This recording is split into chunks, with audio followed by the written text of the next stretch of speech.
Hello students, आज का हमारा टॉपिक है अभी हेलो एल्केन और hello arenes, lecture number 4।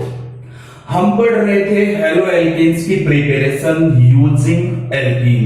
Alkene का यूज करके हम हेलो एल्केन्स की प्रिपरेशन कर रहे थे। अभी एल्कीन ही हमारा कंप्लीट नहीं हुआ है। हमने एल्कीन दो टाइप के बताए थे, एक सिमेट्रिकल एल्कीन, दूसरा अनसिमेट्रिकल एल्कीन। सिमेट्रिकल एल्कीन के अंदर हमने एडिशन किया था हैलोजन एसिड का। सिमिलरली हमने अनसिमेट्रिकल एल्कीन में भी हैलोजन एसिड का एडिशन किया था, लेकिन वहां पे हमने मार्कोनिकोज रूल लगाया था।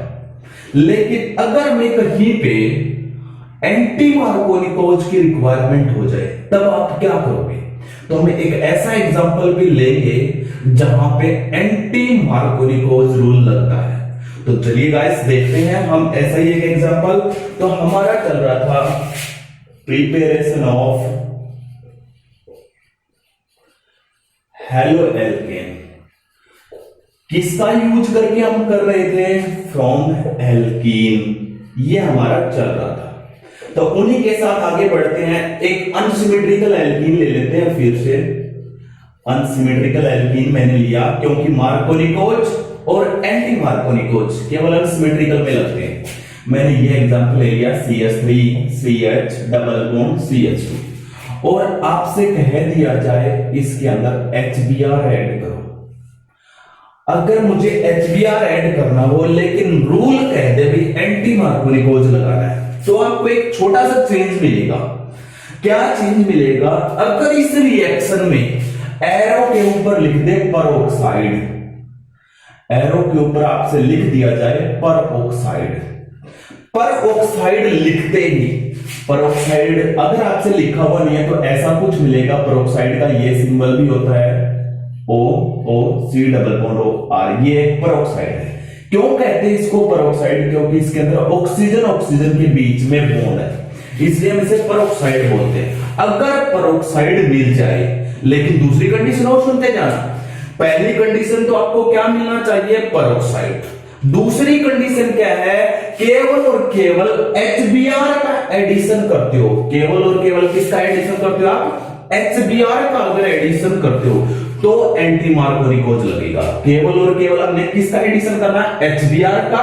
और दूसरी कंडीशन क्या है? परऑक्साइड होना जरूरी। अगर ये दोनों हैं तो आपका लगेगा एंटी मार्कोनिकोज रूल। तब हमारा क्या लगेगा बच्चों? यहां पे एंटी मार्कोनिकोज रूल लगेगा।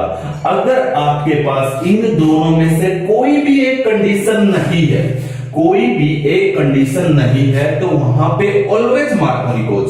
मैं एक बार फिर से रिपीट कर रहा हूं, एंटी मार्कोनिकोज के लिए दो कंडीशन है। पहली, HBr का ही एडिशन होना चाहिए अनसिमेट्रिकल एल्कीन के अंदर, और दूसरी कंडीशन आपके पास क्या होना चाहिए? परऑक्साइड होना जरूरी है। ये रहा परऑक्साइड। इस टाइप का कोई भी कंपाउंड लिखा हुआ है एरो पे और HBr का एडिशन है, तो वहां पे अनसिमेट्रिकल एल्कीन के अंदर जो एडिशन चलेगा वो किसके अकॉर्डिंग चलेगा?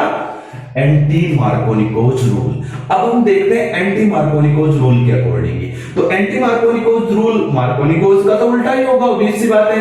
मार्कोनिकोज ने कहा था हाइड्रोजन वहां पे जुड़ेगा जहां पर हाइड्रोजन की संख्या ज्यादा है। केवल उन दो कार्बन को आप लो बस जिनके बीच में डबल बॉन्ड है। इससे हमें कोई मतलब नहीं है क्योंकि एडिशन तो इन दोनों में करना है। मार्कोनिकोज ने तो कहा था हाइड्रोजन वहां पे जुड़ेगा जिस डबल बॉन्ड वाली कार्बन के पास हाइड्रोजन ज्यादा है। लेकिन हम एंटी मार्कोनिकोज में उल्टा करेंगे, यानी कि क्या किया जाएगा? इस हाइड्रोजन को तो वहां पे जोड़ेंगे जहां पर हाइड्रोजन की संख्या कम है, और बचा हुआ पार्ट आपका ब्रोमीन वहां पे जुड़ेगा जहां पर हाइड्रोजन की संख्या ज्यादा है, और आपका डबल बॉन्ड किसमें चेंज हो जाएगा? सिंगल बॉन्ड में बन जाएगा। आपका प्रोडक्ट बना लो। क्या बन गया? सबसे पहले CH3, ये मैंने एज इट इज रखा, ये बॉन्ड एज इट इज बना दिया। उसके बाद CH के साथ कौन जुड़ा? H। क्या बन गया ये? CH2 डबल बॉन्ड सिंगल में। फिर आगे क्या आपका? CH2। इस CH2 को क्या करना है? ब्रोमीन। ये आपका प्रोडक्ट बन गया अभी एंटी मार्कोनिकोज रूल के अकॉर्डिंग। अब बहुत सारे क्वेश्चन उठ के आ गए। पहली बात तो इसमें एंटी मार्कोनिकोज क्यों लगा? दूसरी बात, HBr के लिए ही क्यों है ये? तो मैं आपको दोनों क्वेश्चन का आंसर बताता हूं। पहले हम देखते हैं एंटी मार्कोनिकोज क्यों लगा। पहली बात एक और बता देता हूं, जहां पे आपको पेरोक्साइड मिल जाए या जहां पे भी लिखा हुआ मिल जाए एच न्यू, जहां पे भी क्या मिल जाए, पेरोक्साइड हो या एच न्यू लिखा हुआ हो, तो वहां पे ये बात समझ जाना, वहां पे फ्री रेडिकल मैकेनिज्म होता है। वहां पे कौन सा मैकेनिज्म होता है, फ्री रेडिकल मैकेनिज्म। अब आप समझ गए होंगे ये रिएक्शन कौन से मैकेनिज्म से हो रही है, फ्री रेडिकल। वो मत समझ जाना भी जो मार्कोनिकोज में लगा रहे थे, मार्कोनिकोज में हम लगा रहे थे इलेक्ट्रोफिलिक एडिशन मैकेनिज्म, लेकिन यहां पे कौन सा लगेगा, फ्री रेडिकल मैकेनिज्म। तो मैं एक बार फ्री रेडिकल मैकेनिज्म से इसको करवाता हूं, इसका मैकेनिज्म, तब आपको पता चलेगा एंटी मार्कोनिकोज क्यों लगा। लेकिन फ्री रेडिकल मैकेनिज्म स्टार्ट करने से पहले आपको यह पता होना चाहिए, अगर ये मैकेनिज्म फ्री रेडिकल है तो इसमें इंटरमीडिएट भी कौन सा बनेगा, फ्री रेडिकल बनेगा। कौन सा फ्री रेडिकल सबसे ज्यादा होता है, सबसे ज्यादा स्टेबल कौन सा होता है, टर्सरी फ्री रेडिकल। उससे कौन सा होता है कम, सेकेंडरी फ्री रेडिकल। और उससे भी कम कौन सा होता है, प्राइमरी फ्री रेडिकल। ये है फ्री रेडिकल्स की stability, free radical stability order है ये याद रखना जरूरी है, क्योंकि इंटरमीडिएट वही बनता है जो ज्यादा स्टेबल होता है। मैंने पिछली वीडियो में भी बताया और इसमें भी बता दिया। तो टर्सरी फ्री रेडिकल, उससे कम स्टेबल सेकेंडरी और सबसे कम कौन सा होता है, प्राइमरी। तो हम इस रिएक्शन में एंटी मार्कोनिकोज लगाएंगे और वो इंटरमीडिएट बनाएंगे जो स्टेबल होगा। तो अपने आप आपको पता चल जाएगा एंटी मार्कोनिकोज क्यों लगा। तो मैकेनिज्म स्टार्ट करते हैं। मैकेनिज्म फ्री रेडिकल का मैकेनिज्म आपने +1 में भी पढ़ा होगा। कितने स्टेप्स में होता है, 3 स्टेप्स में। जिसका फर्स्ट स्टेप होता है, इसका अगर हम मैकेनिज्म देखेंगे तो 3 स्टेप में होगा। 3 कौन कौन से हैं, सबसे पहला स्टेप होता है इनिशिएशन। आप चैन को इनिशिएट करोगे। कैसे करोगे चैन को इनिशिएट, देख लेते हैं एक बार। चैन इनिशिएशन में मेन रोल होता है पेरोक्साइड का। तो मैं ले लेता हूं पेरोक्साइड, ये मैंने ले लिया, R C double bond O C double bond O C double bond R, ये ले लिया।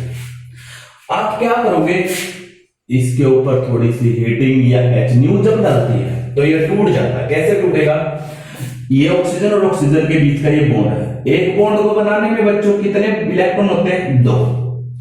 इस बॉन्ड का एक इलेक्ट्रॉन यहां पे ले आता हूं। जहां पे फ्री रेडिकल मैकेनिज्म होगा वहां पे हाफ हेडेड एरो लगेगी, देखो आधी एरो है। इसका एक इलेक्ट्रॉन यहां पे आ गया और एक इलेक्ट्रॉन यहां पे आ गया। अब बात ये है, इन दोनों के बीच में मैं बॉन्ड बढ़ाना चाहता हूं। अगर इन दोनों के बीच में बॉन्ड आप बढ़ाओगे तो 2 इलेक्ट्रॉन चाहिए, एक तो ये आ गया, दूसरा मैंने इस बॉन्ड के भी कितने इलेक्ट्रॉन है, 2 ही है। इस बॉन्ड का एक इलेक्ट्रॉन यहां पे ले लिया तो ये बॉन्ड भी टूट गया और इसने अपना एक इलेक्ट्रॉन खुद ने ले लिया। ये देखो, ये इलेक्ट्रॉन यहां पे चला गया, ये वाला यहां पे, तो ये क्या बन गया आपका C डबल बॉन्ड O था, ये भी डबल बॉन्ड के साथ हो गया ऑक्सीजन, CO2 क्या बन गया, CO2।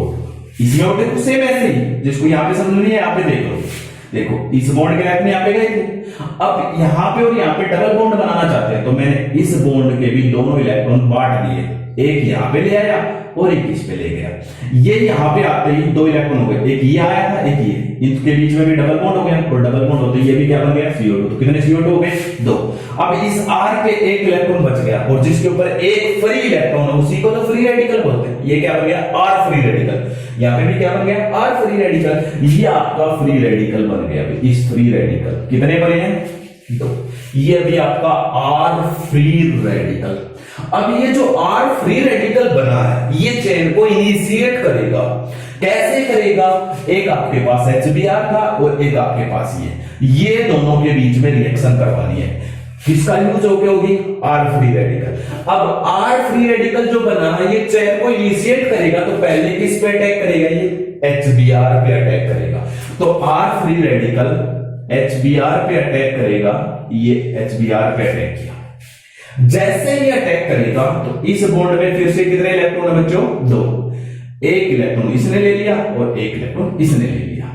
ये जैसे ही अपने इलेक्ट्रॉन लेते हैं, एक फ्री रेडिकल केवल दूसरे फ्री रेडिकल से जुड़ सकता है। ये R फ्री रेडिकल क्या करता है, ये R फ्री रेडिकल इस H से जुड़ जाता है। ये और ये दोनों जुड़ेंगे तो जुड़ने के बाद क्या बन गया, RH, दोनों के बॉन्ड कंप्लीट। यहां पे क्या बन गया, ये ब्रोमीन बच गया, इसके ऊपर एक फ्री रेडिकल, ये अभी आपका ब्रोमीन फ्री रेडिकल।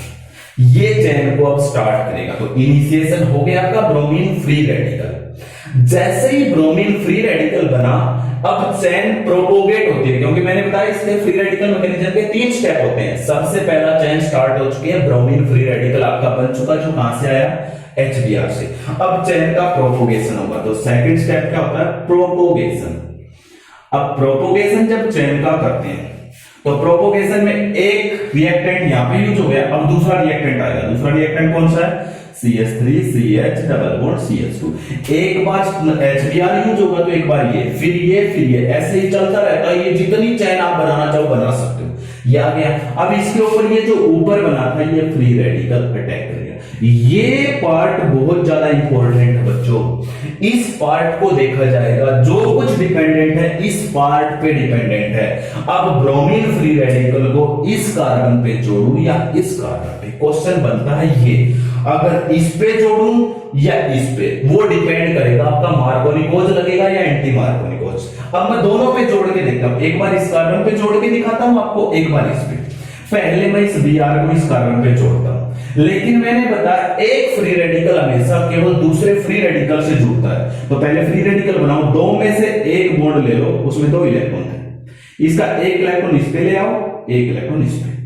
इस फ्री रेडिकल को इसके साथ जोड़ दो, क्योंकि ये इलेक्ट्रॉन इस पे आया था, तो एक इसका और एक इसका, ये दोनों जुड़ गए। तो इस पे क्या रह जाएगा, फ्री रेडिकल। ये आपका बन गया। ये देखो भाई, समझ आया नहीं आया, मैंने क्या किया, बॉन्ड थे दो, एक बॉन्ड तोड़ा, एक इलेक्ट्रॉन इस पे ले आया, उस इलेक्ट्रॉन को इस ब्रोमीन फ्री रेडिकल से जोड़ दिया, तो ये बन गया। इस पे भी फ्री रेडिकल आ गया, ये आपका फ्री रेडिकल इंटरमीडिएट बन गया। अभी ये इंटरमीडिएट कौन सा इंटरमीडिएट है अभी, ये आपका इंटरमीडिएट है सेकेंडरी फ्री रेडिकल। अच्छे से देखो बच्चों, कौन सा फ्री रेडिकल है, क्योंकि जिस कार्बन पे फ्री रेडिकल आया हुआ वो कितने कार्बन से जुड़ा हुआ, 2 से। अगर मैं इस ब्रोमीन को इसके साथ जोड़ता, अगर मैं इस ब्रोमीन को इसके साथ जोड़ता, तो जरा देखो, इस ब्रोमीन को मैं इसके साथ जोड़ता, ये मैं इसके साथ जोड़ रहा हूं इसको, अगर मैं इसके साथ जोड़ूंगा तो क्या बनेगा, ये जोड़ दिया, जोड़ने के बाद देखो क्या बनता, CH3CH, इसके साथ कौन जुड़ गया, Br CH2, और इस पे क्या रह गया, फ्री रेडिकल। देखो, अगर ब्रोमीन को इसके साथ जोड़ूंगा तो ये इंटरमीडिएट बनेगा, और इस ब्रोमीन को इसके साथ जोड़ूंगा तो ये इंटरमीडिएट। अब दोनों इंटरमीडिएट को कंपेयर करो, ये कौन सा फ्री रेडिकल है, प्राइमरी फ्री रेडिकल है। कौन सा फ्री रेडिकल है बच्चों, प्राइमरी। और ये कौन सा है, सेकेंडरी। ये प्राइमरी क्यों है, जिस कार्बन पे फ्री रेडिकल आया हो वो आगे एक कार्बन से जुड़ा हुआ है। तो अब आप बताओ, ये वाला बनेगा या ये वाला।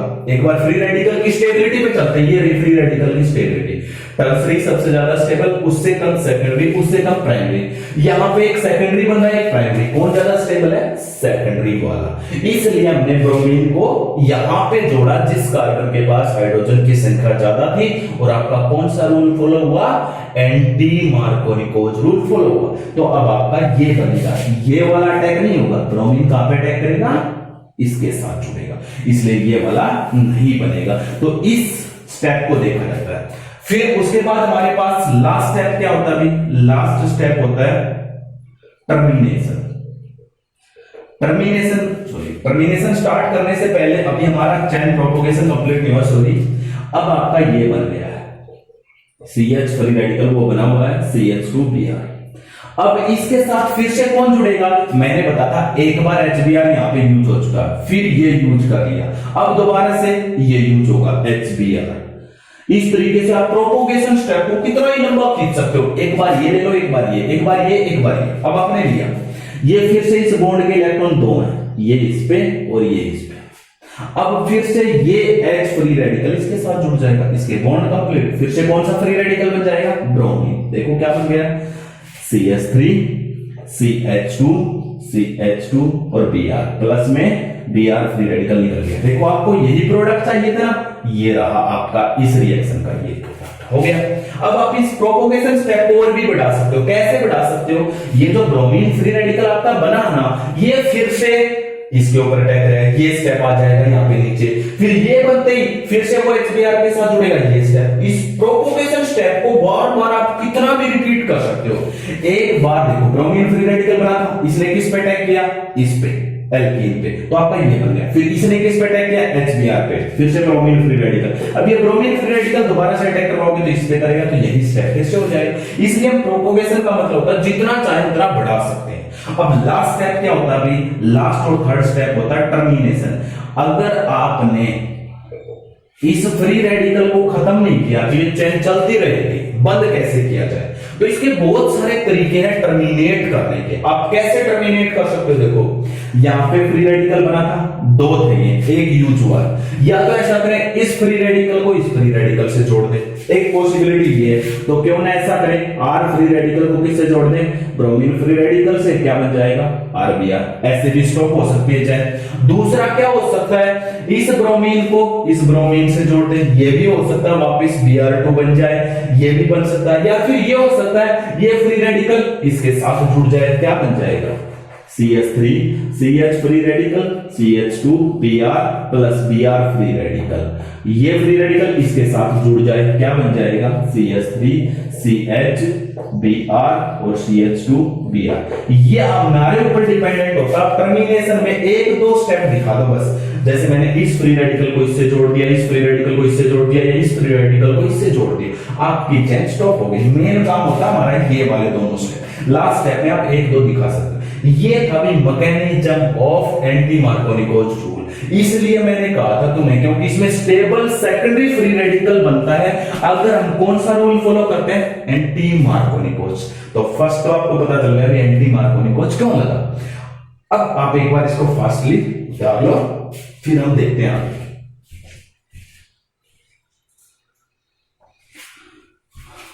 चलो देखते हैं। अब दूसरा हमारा क्वेश्चन क्या था कि ये रूल केवल HBr के लिए एप्लीकेबल क्यों है। तो मैं आपको यही बताऊंगा बच्चों, ये केवल और केवल HBr के लिए एप्लीकेबल क्यों है। अब देखो HBr के लिए क्यों एप्लीकेबल है। अगर मैं इस HBr की जगह पे क्या ले सकता था, HCl भी ले सकता था, HI भी ले सकता था, HF भी ले सकता था, ये तीनों कोई भी ले सकते थे। इनके रिएक्शंस के दो स्टेप मेन है, इन रिएक्शन के दो स्टेप, ये वाले दोनों मैं बार बार बता रहा हूं, ये दो स्टेप मेन है, बहुत ज्यादा इंपॉर्टेंट है। ठीक है, अगर मैं यहां पे HCl लेता तो यहां पे ब्रोमीन की जगह आपको कौन मिलता, क्लोरीन। HI लेता तो ब्रोमीन की जगह कौन मिलता, आयोडीन। और HF लेता तो इस ब्रोमीन की जगह कौन मिलता, फ्लोरीन। इसी तरीके से यहां पे भी आपके पास अगर मैं HCl लेता तो HBr की जगह पे कौन यूज होता, HCl। अगर HI लेता तो इसकी जगह पे कौन यूज होता, HI। ये दोनों स्टेप क्या होते हैं, ये दोनों स्टेप सेम कैटेगरी के होने चाहिए। सेम कैटेगरी मतलब ये दोनों एक्सोथर्मिक होने चाहिए। ये दोनों स्टेप कैसे होने चाहिए, एक्सोथर्मिक नेचर के होने चाहिए। ये दोनों के दोनों स्टेप एक्सोथर्मिक, और ये केवल और केवल HBr के केस में पॉसिबल है, क्योंकि हमेशा फ्री रेडिकल वहीं पे पॉसिबल होता है जहां पे एक्सोथर्मिक, ये दोनों स्टेप प्रोपोगेशन के स्टेप जो होते हैं वो एक्सोथर्मिक होने चाहिए। ये केवल और केवल HBr के लिए मिलेंगे। अगर आप HCl, HI और HF के लिए देखोगे ना, तो एक स्टेप आपको एक्सोथर्मिक मिल जाएगा, तो दूसरा कैसा मिलेगा, एंडोथर्मिक। इसलिए केवल और केवल आप किसके लिए अप्लाई करते हैं, HBr के लिए इसको अप्लाई करते हैं। ये कभी एंटी मार्कोनिकोज रूल। ठीक है, तो आगे देखेंगे हम नेक्स्ट वीडियो में। आप ज्यादा से ज्यादा मेरे चैनल को सब्सक्राइब कीजिएगा और मेरे साथ बने रहिएगा। ऑर्गेनिक केमिस्ट्री इसी तरीके से आपकी इजी बनती रहेगी और हम चलते रहेंगे। ओके, आपको मेरे इसी चैनल पे फिजिक्स के भी आपको मिलते रहेंगे वीडियोज। Okay, thank you.